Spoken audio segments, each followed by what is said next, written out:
Okay, this is number 3 from 2016. Okay, so we're told this.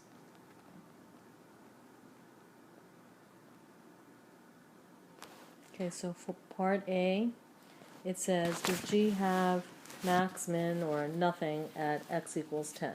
So you don't have to check everything, you just need to check at 10. So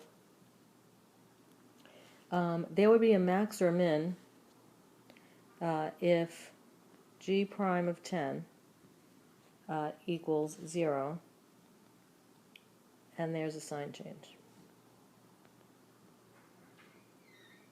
So I guess if you wanted to start justifying now, you can say if G prime of 10 equals 0 and there's a sign change, then there is a max or min. Okay, so G prime is going to be equal to f of x, because if you add a derivative to each side of this, then it's the second fundamental theorem of calculus. Okay, so if G prime of 10 then equals f of 10. So you look at your picture and at f of 10, you can see that it equals 0, but there's no sign change. So you're going to write at G, well, we should really be saying at f. Okay. At f of 10, sorry. Here's the easy way. F of 10 equals 0, but there's no sign change. Therefore, remember those 3 dots? You could use that on the test. It's coming out terrible on the iPad though. Therefore, there is neither a max nor a min at G of 10. Okay, so that's part A. Part B. Is there a point of inflection at x equals 4? Okay, so we know that G prime equals f of x. So points of inflection come from the second derivative. So G double prime equals f prime of x. So if we want to know what's happening at G double prime of 4, then we're really looking for f prime of 4. Okay, so if you just look at the graph, when x equals 4, you can see there's a cusp up there, but that doesn't mean anything. That's fine, don't worry.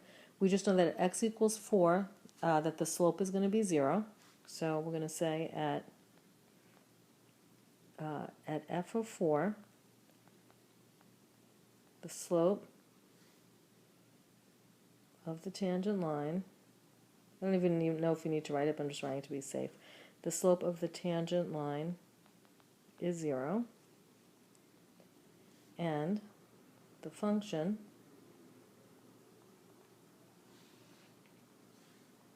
goes from increasing to decreasing. Therefore, there is a point of inflection at x equals 4. Okay, that's part B. Okay, part C. Find the absolute min and the absolute max from negative 4 to 12 for G. Okay, so that means we're going to need to find G of negative 4, G of 12, because an absolute max or min happens at the endpoints or at the critical points. Okay, so we're going to need to do all of these things. So I guess we can do these first, or we can do the critical points first. Doesn't really matter. So, all right, let's just do G of negative 4 first. So we know that G of x equals this. So that means G of negative 4 equals this. But you have to have the bigger number on top, so you're going to flip it. and when you do that, you put a negative. Okay, so we're looking at the picture, and we're going from -4 to 2. So here's the negative. Okay, from -4 to 2 to +2, there's going to be 2 triangles. So the first triangle is going to be located underneath the x-axis. So the formula is 1/2 base. So the base is going to be 2 because it's going from -4 to -2. And the height is 4. Okay, but keep in mind that this whole piece is negative because it's underneath the axes. So that's the first triangle. And then you have to do the triangle that's going from -2 to 2. So it's 1/2 the base times the height. So 1/2 of 16 is going, okay, so this piece is going to be 8, because half of 16 is going to be 8. And the other piece is going to be 4, but remember, it's a negative. And don't forget about this negative. So we have a negative, -4 plus 8, which is a negative, +4, which gives us -4.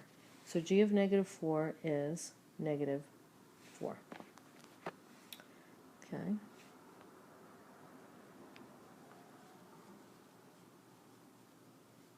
Okay, next we're going to do g of 12.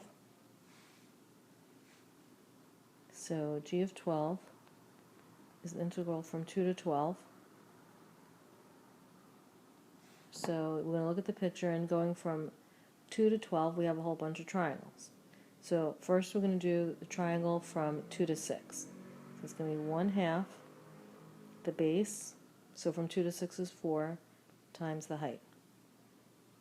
Okay, and that's located above the axis, so that's positive.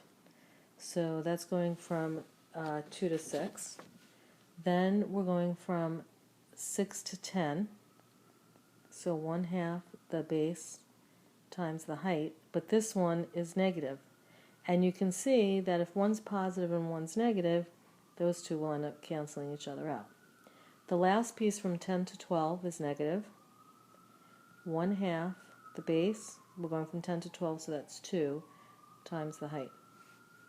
So 1/2 of 8 is 4, so you get a -4. So g of 12 equals -4. Okay? Okay, next we have to check the critical points.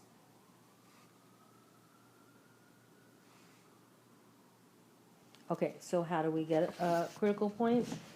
We get a critical point when g prime is equal to 0. Okay, we know that g prime equals f of x. So we're really interested in when does f of x equal 0 and have a sign change. So you're going to look at the picture, and you can see at x equals -2, it's equal to 0, it hits the x-axis, and there's a sign change. And at x equals 6, there's also a sign change. And at the other places where it hits 0, there's no sign change. So we're going to also have to do g of -2 and g of 6. You're going to need to put that boxed piece somewhere in your work just to show why you did those things, okay? All right. Okay, so g of -2 is going to be the integral from 2 to -2. But we need to flip it, so the small number's on the bottom. And when you do, you have a negative sign. Okay, so we have a negative. And now we have to do the area from -2 to +2. And we actually already did that when we did the first area, which g of -4, but we could do it again. So from -2 to +2, it's going to be 1/2 the base times the height, and it's above the axis, so that will be positive. So half of 16 is 8. Remember, there was a negative in front, so it's -8. So g of -2 is -8. Now we have one more. So far you can see that's the absolute min.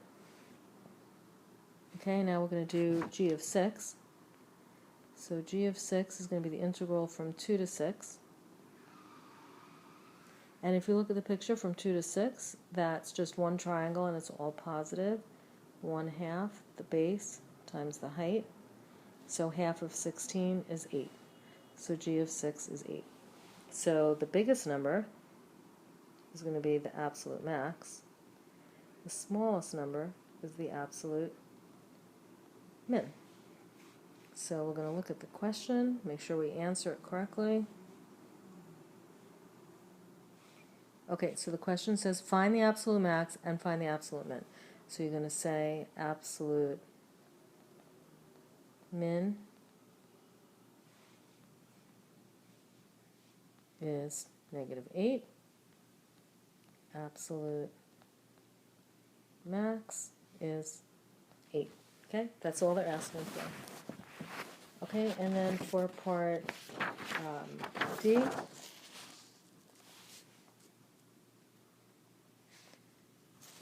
when is g of x less than or equals 0? Find all intervals. Okay, this was incredibly annoying to do in all likelihood. You can see I've already gone for 11 minutes on this video. You might not have time to do this, but I'm going to show you how I did it anyway. So the first interval went from -4 to -2. I'm basically looking for triangles.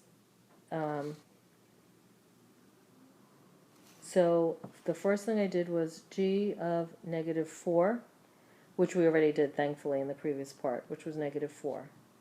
And then I did g of -2.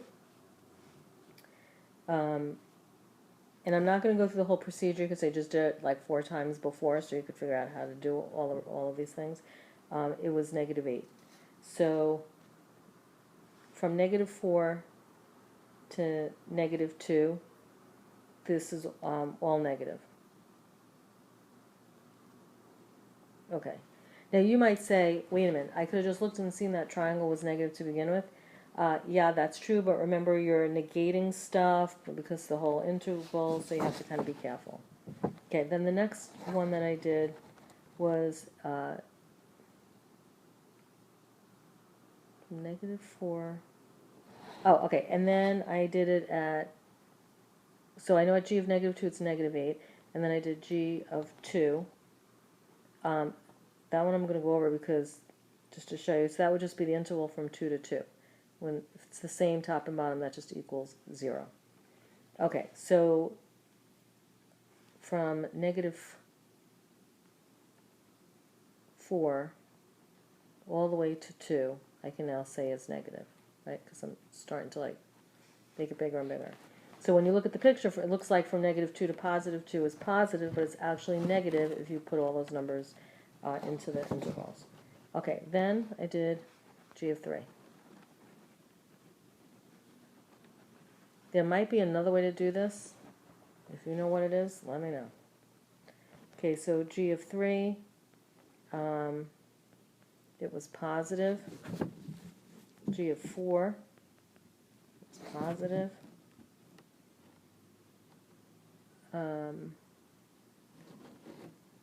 G of 6 is positive. And then g of 10 was 0. And then from 10 to 12, it was negative. So these were all positive. We're just looking for negative. So that means starting at 10 is where it started being negative. So from 10 to 12, it's also negative. So that was the answer. And that finishes. This was number 3.